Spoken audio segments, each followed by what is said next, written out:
বাবা ত্রৈলোক্যনাথ যতটাই আনন্দিত ততটাই চিন্তাগ্রস্ত। 3 মেয়ের পর এই এক ছেলে। আগের দুটো ছেলেকে ধরে রাখতে পারেননি তিনি, অকালে চলে গেছে তারা। তাহলে উপায়? মা লক্ষ্মীপ্রিয়া তার দিদির কাছে 3 মুঠো খুদের বিনিময়ে বেঁচে দিলেন সদ্যজাতকে। আমাদের ঘরের ছেলের নতুন নাম হলো ক্ষুদিরাম বসু। দেশের উত্তাল সময়ে জন্ম নিল অগ্নিপুত্র।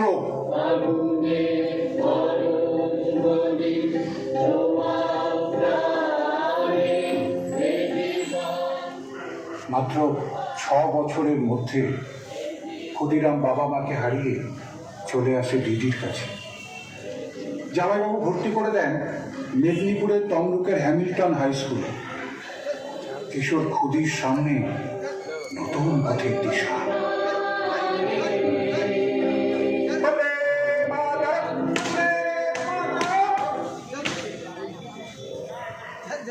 মেদিনীপুরে প্রকাশ্য সভাতে দেশের স্বাধীনতা নিয়ে বক্তৃতা করছেন ঋষি অরবিন্দ, ভগিনী নিবেদিতা। আগুন জ্বলে ওঠে ক্ষুদিরামের বুকের ভেতর। প্রকাশ্য সভাতে সে চেঁচিয়ে ওঠে, ক্ষুদিরাম মাত্র 15 বছর বয়সে যোগ দেয় বিপ্লবী সংস্থা অনুশীলন সমিতিতে।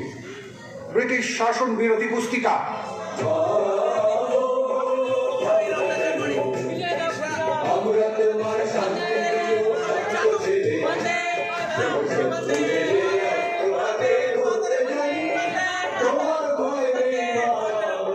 সেই প্রথমবার তার জেলে যাওয়া।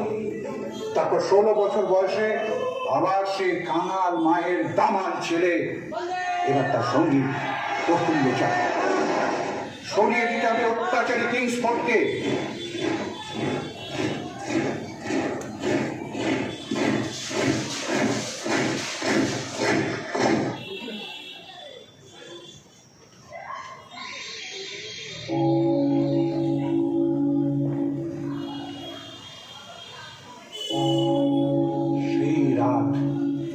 কেনেডি নামে এক ব্রিটিশ ব্যারিস্টারের মেয়ের সঙ্গে কিংসফোর্ড ও তার বউ তাস খেলছে।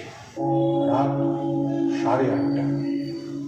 ক্ষুদিরাম ও প্রফুল্ল পৌঁছে যায় চুপি চুপি। তাস খেলে বাড়ি ফিরছে কিংসফোর্ড।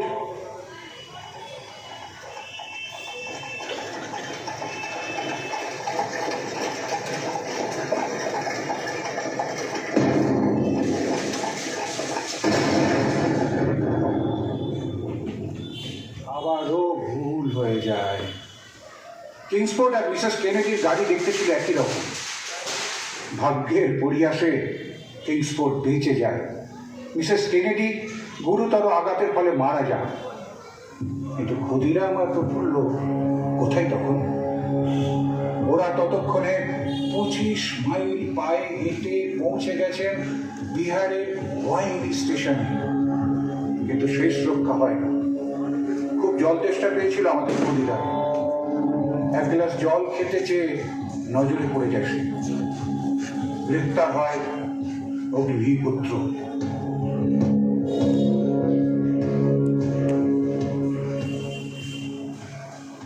তুমি কি বুঝতে পারছো তোমাকে কি শাস্তি দেওয়া হচ্ছে?